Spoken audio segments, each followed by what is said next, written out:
പ്രിയപ്പെട്ട കൂട്ടുകാരെ, നിങ്ങളോട് ഒരു ചെറുകഥ പറയാൻ ഞാൻ ആഗ്രഹിക്കുകയാണ്. പണ്ട് കാട്ടിൽ വല്ലാതെ ശൈത്യം നേരിട്ട ഒരു സമയത്ത് ഒരല്പം ആശ്വാസത്തിനായി തീ കായുവാൻ വേണ്ടി എല്ലാ മൃഗങ്ങളും ആഗ്രഹിച്ചു. കുരങ്ങൻ തനിക്ക് കിട്ടിയ വിറകുകളൊക്കെ ശേഖരിച്ച് അല്പം തീക്കായി കാത്തിരിക്കുകയാണ്.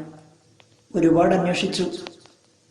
കുരങ്ങന് തീ ലഭിച്ചില്ല. അവസാനം അവൻ പരതി നടന്നതിന്റെ വഴിയിൽ എവിടെയോ മിന്നുന്ന ഒരു വസ്തു കണ്ടു. അവൻ അതിനെ കൊണ്ടുവന്ന് തന്റെ വിറകിന്റെ ഉള്ളിലേക്ക് വച്ച് ശക്തമായി ഊതാൻ തുടങ്ങി. താൻ വിറകുകൾ ശേഖരിച്ച് തീ കായാനിരുന്നതിന്റെ മുകളിൽ മരച്ചില്ലയിലിരുന്ന കുരുവി ആ കുരങ്ങനോട് പറഞ്ഞു, എടാ മണ്ട, നീ ആ വിറകിന്റെ ഉള്ളിലേക്ക് വെച്ചത് മിന്നാമിനിങ്ങിനെയാണ്, തീയല്ല.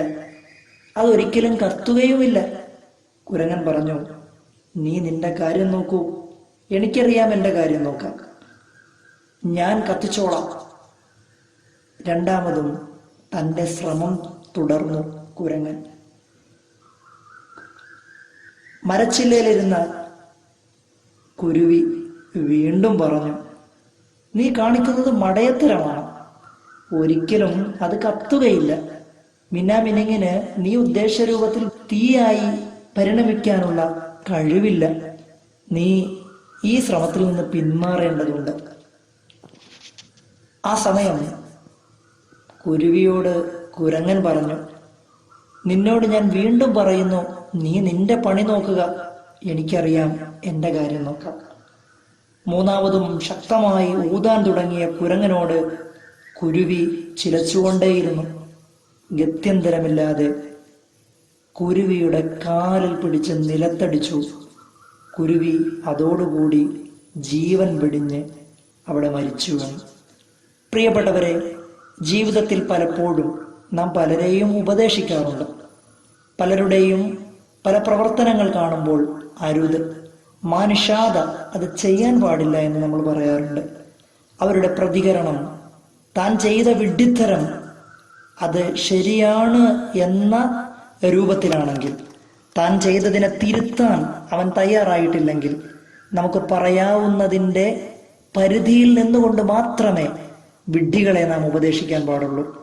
അതിനപ്പുറം അവരിലേക്ക് നമ്മൾ ഉപദേശിക്കാൻ പോയാൽ പലപ്പോഴും ജീവഹാനിയായിരിക്കും നമുക്ക് കിട്ടുന്ന ഫലം.